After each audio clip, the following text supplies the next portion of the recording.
Yeah, we had another update. What's going on out there in the Middle East?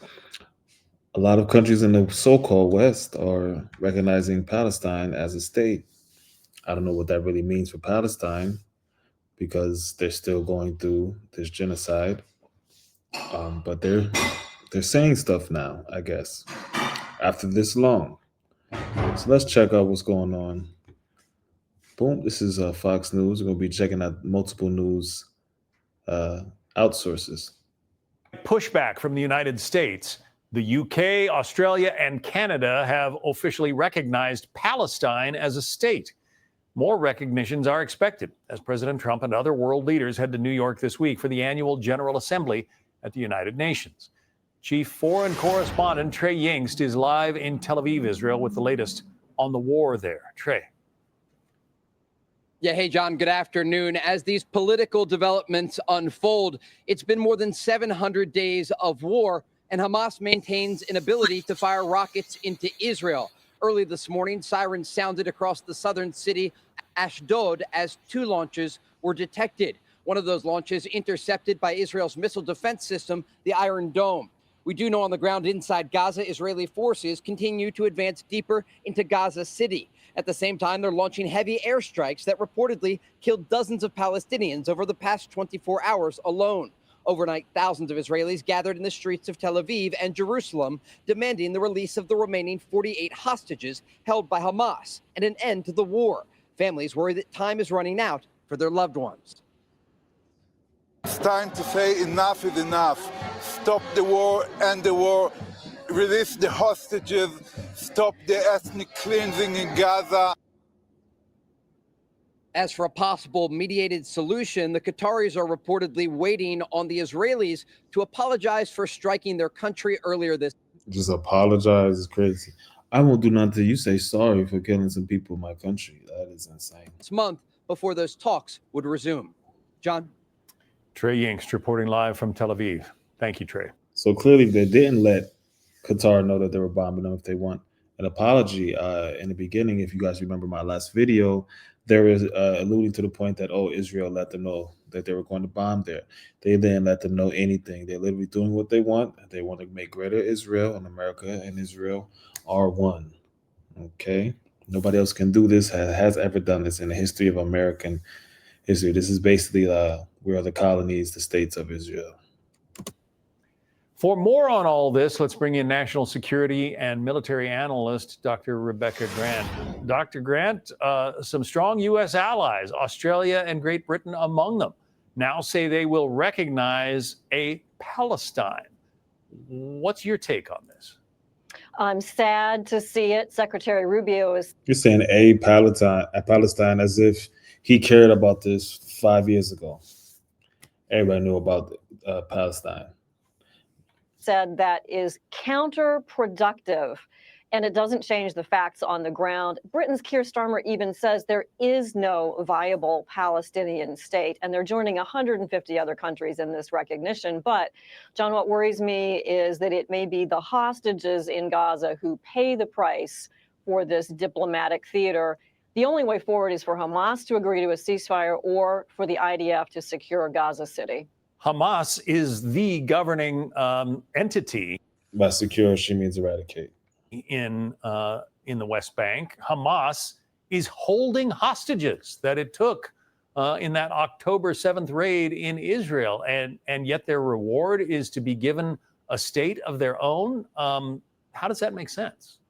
It's incredible to talk about a Palestinian state. The example of Gaza has shown that Hamas was horrible for the people of Gaza, not a competent ruling authority. So what does Hamas have to do with Palestinians? If the Palestinians is to recognize as a state, there's still the people in the state, and it just means that they have a corrupt government, which would be Hamas, and or how Afghanistan is ran by the Taliban. America left them there, and they still having their own country. Now they're trying to change things and laws and trying to get more modernized because they're running back within the world today. So the same thing can be said about Palestine. Yes, they may have some wicked people that's running over them, but these things will settle out. Let's not forget what this country was built upon. not willing to engage in proper diplomacy. No reason to say going forward that this is the pattern we should follow. And the bottom line, the U.S. has to stand strong as Israel does its best to secure Israel and also the rest of the region. Peter Doocy was asking Keir Starmer about this the other day. I want to play this sound for you right now. If you feel so strongly about officially recognizing Palestine for statehood, why are you waiting for President Trump to leave the country? Why can't you just do it right now? And isn't there a risk in rewarding Hamas with that? Well, let me be really clear about Hamas. They're a terrorist organization who can have no part in any future governance in Palestine. So he says Hamas can. That was a weird smack. But yeah, we're talking about Hamas. We're not talking about Palestine. Yeah, Hamas needs to get rid of. They can start their own thing. Maybe call it Nur. I don't know, but yeah. Cannot have any part in a future government, but Hamas is the government right now.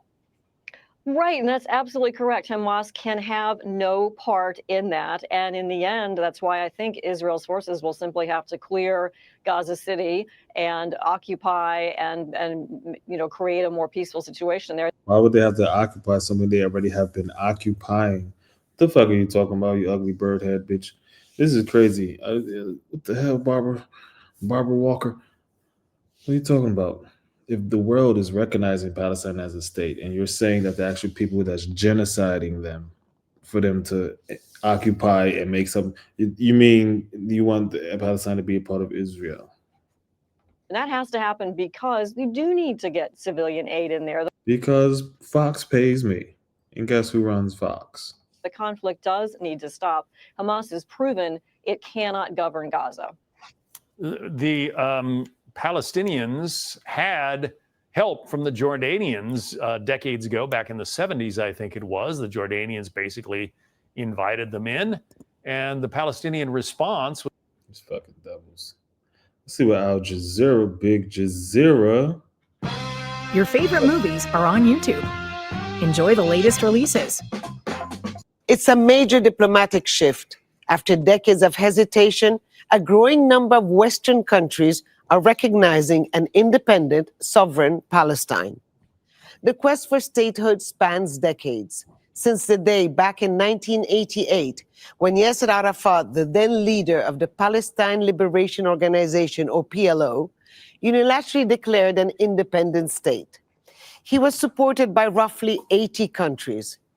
Over the next 3 decades, most of the global South followed suit.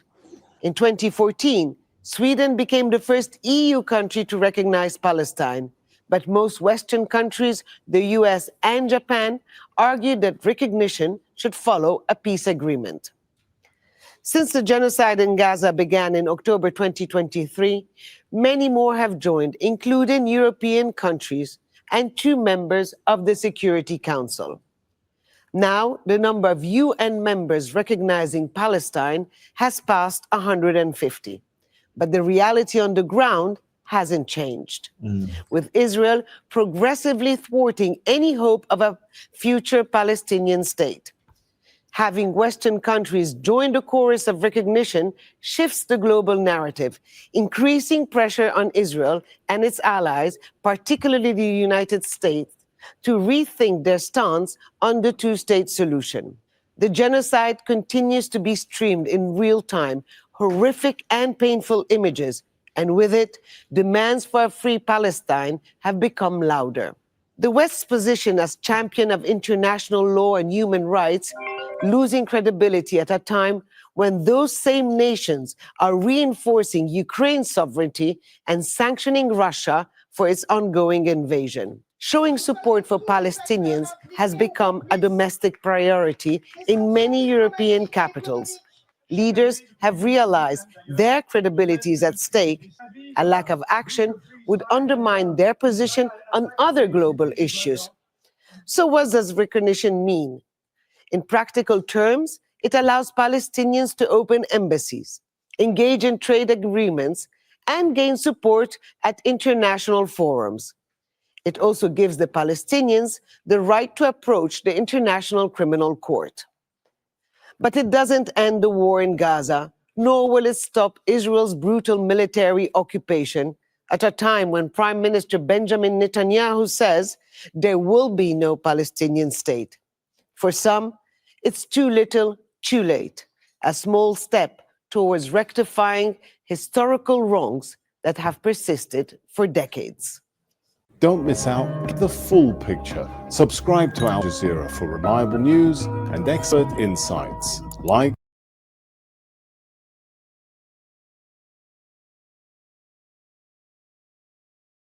We begin with French President Emmanuel Macron at the United Nations General Assembly. This afternoon, he is expected to formally recognize a Palestinian state. And it comes just a day after the United Kingdom, Australia, Canada, and Portugal all came out in favor of Palestinian independence. Also this morning, we have this new video out of London.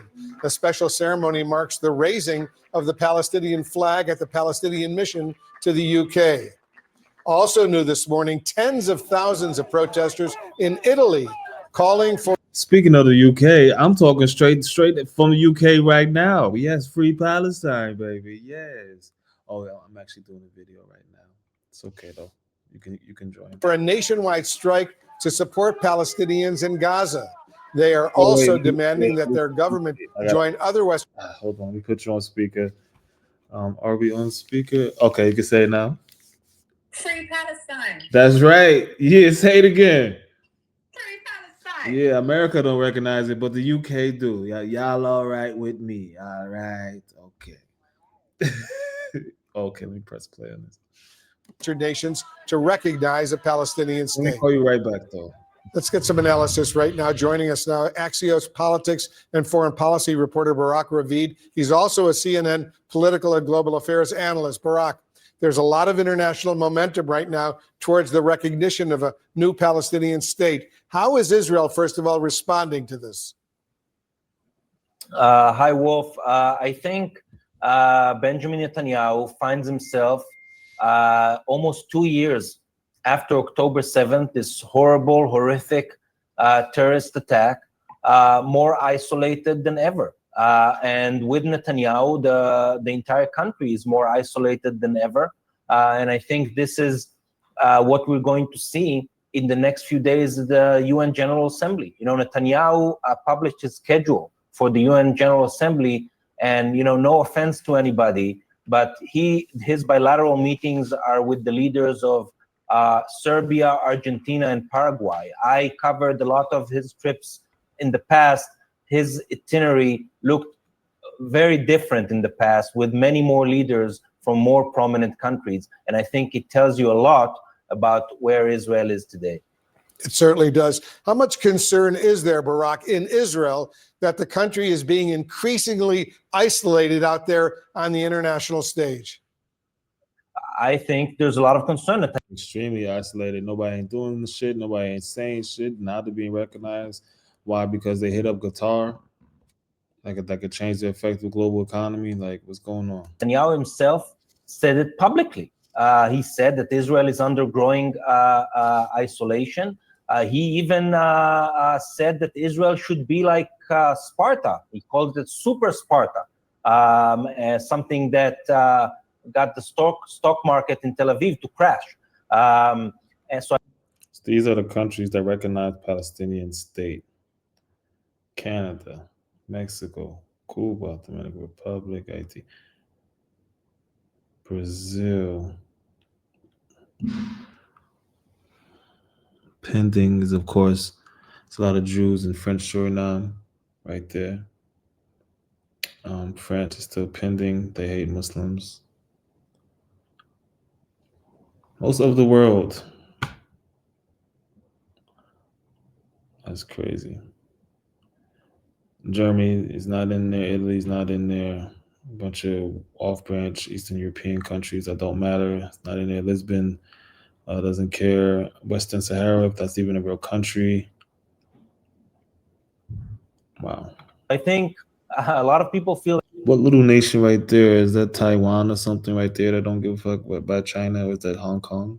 That way, I think Netanyahu is totally aware of the Burma, weird Indians situation. But at the same time, one of the things that he's considering at the moment in retaliation to those recognitions of Palestine, is to not take a step back, but to double down by annexing parts of the West Bank, something that will only increase the international pressure and criticism on Israel. Even the Trump administration is telling Netanyahu that this would be one step too far and is urging him not to do it. How much pressure is Netanyahu under right now to take steps to free the remaining Israeli hostages in Gaza as the IDF, the Israel Defense Forces, ramps up its military campaign in Gaza, especially Gaza City? Well, there's only one person Benjamin Netanyahu cares about, and this is President Trump. The domestic pressure, the demonstrations, the tens of thousands of Israelis that are going to the streets to call for an end to the war and the release of the hostages, all of those, I mean, Netanyahu doesn't care about them. He cares about one person, and this is Donald Trump. And the interesting thing is that Donald Trump tomorrow is going to meet with the leaders of 6 Arab and Muslim countries and present to them, maybe for the first time since he's president, his ideas and his principles for ending the war in Gaza. And I think this could be a very meaningful meeting, especially that. Let's not forget, he's the one that's even before this bombing stuff happened in his presidency before, he's the one that announced that Jerusalem was the capital of Israel. It wasn't West Bank, it wasn't Palestine. Jerusalem was for Israel. He recognized that. He was the one that put that on the world stage. Before that, the world didn't give a fuck, really. Next Monday, Netanyahu himself will arrive in the Oval Office for his 4th meeting with Donald. The UN General Assembly is meeting in New York today as the idea of a 2-state solution in the Middle East gains more international support. France says it is now Again, another 2-state solution is crazy. joining the growing list of countries formally recognized. You know what they should do? They should let all black people in America come there, since they can't irrevocably give back any reparations that our ancestors were the reason why the whole world economy even moves as it does today. Just give us Israel. All right, move us over there. You know what I'm saying? Show you how to barbecue. You feel me? Hey, we all can eat turkey, bacon. You feel me? Let us go there. All that defense systems you have also. A Palestinian state. French President Emmanuel Macron sat down with Face the Nation ahead of this week's meeting, and he says recognizing a Palestinian state was the only way to bring about an answer to the ongoing conflict. So right after this recognition, we have a first phase, which is, I would say, the emergency phase. And they're doing this for 48 hostages. They're about to be recognized as state. It makes you think, black people. Was the Black Liberation Army so bad? Ceasefire, release of all hostages, and third, restoring the humanitarian roads and the stabilization of Gaza. You have a second package, which is the day after. We will revert on that, how to organize Gaza in terms of governance, security, and reconstruction. And third package, the perspective of the 2 states. But recognizing... Okay, France is in there now. Okay, oui. A Palestinian state today is the only way to provide a political solution to a situation which has to stop. And his remarks coincide with Israel ramping up its own offensive in Gaza City, conducting multiple strikes in the territory's capital over the weekend. And for more on the UN... By the time it's all said and done, ain't nobody going to still be alive. And it ain't even going to matter. They're going to get the sovereignty, then they're just going to go in there and get invaded. General Assembly meeting. CBS News national security contributor Samantha Vinograd joins us now. She is also a former assistant secretary for counterterrorism at the Department of Homeland Security. Sam, thank you very much for talking to us here. It's not just France, the United Kingdom, Canada, Australia have also recently joined now dozens of countries to recognize a Palestinian state. So with the U.S. and Israel seemingly on their own not doing so, what are the possible implications here? Well, Nancy, certainly this issue of Palestinian statehood and the situation in Gaza is going to dominate discussions at the UN General Assembly this week. This matter has been front and center for decades, ever since the creation of the State of Israel, and is now moving ahead full throttle based upon a desire by many countries, the majority of UN member states, in fact, to put pressure on Israel to end the war in Gaza. However, UN Security Council action as it pertains to Israel's conduct of operations in Gaza, as well as recognition of a Palestinian state, is going to be stymied by the fact that the United States is a permanent member of the UN Security Council and can veto any resolution calling for Palestinian statehood. What we should expect is for the United States to consider countermeasures against countries that recognize the state of Palestine. And Secretary of State Marco Rubio actually warned that Israel itself could engage in a counter-reaction to this momentum behind recognizing a state of Palestine. And Sam, you bring up the UN Security Council. This morning, it just held an emergency meeting following the recent incursion by Russian fighter jets into Estonian airspace. What could happen as a result of this that could potentially help Ukraine in its war with Russia? Well, unfortunately, Russia is also a permanent member of the UN Security Council. And so any action by the UN as it pertains to punishing Russia, sanctioning Russia, condemning Russia for its incursions into not just Estonia, but also Poland, and likely further incursions. The UN is clearly needs to be dismantled. That shit does not work. You got Russia on the UN, they still bomb the fuck out of Ukraine. America's telling Russia to stop bombing, while America doesn't want Israel to bomb, but whatever Israel bombs, America doubles back and bombs with them as well. Then it's saying, oh, we told Qatar about it, but now Qatar is asking for an apology before anything else can be negotiated. Insane. Meanwhile, more people are still dying in Gaza. Into other Baltic states will. Baltic states.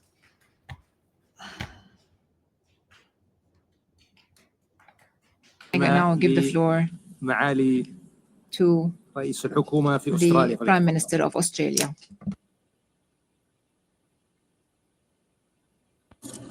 President Macron, Your Royal Highness, Secretary General, colleagues.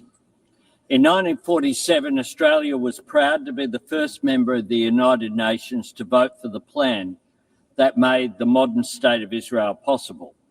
But that plan always encompassed two states, a state of Israel and a state of Palestine, living side by side within internationally recognized borders. Can they go back to the original draw up for that? Because I'm pretty sure Israel kept encroaching over the years, raping, pillaging. It's like colonizers do. Recognizing each other's right to live in peace and security. 8 decades ago, those hopes were consumed by conflict, and that has been the grim pattern over the years. Opportunities not taken, compromises rejected, good faith betrayed, a cycle of violence that has crushed generations. We saw that in the horrific events of October 7, 2023. Hamas terrorists descending on a festival promoting friends, love, and infinite freedom to perpetrate atrocities. One Australian, Galit Carbone, was among those killed. Australia embraces all who carry the weight of grief. We repeat our call for the hostages to be returned immediately and with dignity. And we stand with Jewish people everywhere who feel the cold shadow of history's darkest chapter in any act of anti-Semitism. Throughout this conflict, Australia has supported calls for a ceasefire because every innocent life matters. Every Israeli life, every Palestinian life. Right now, Gaza is in the grip of a humanitarian catastrophe, and the Israeli government must accept its share of responsibility. Its share of responsibility is insane. Anywho, thank you for watching. Subscribe. That's right. Oh.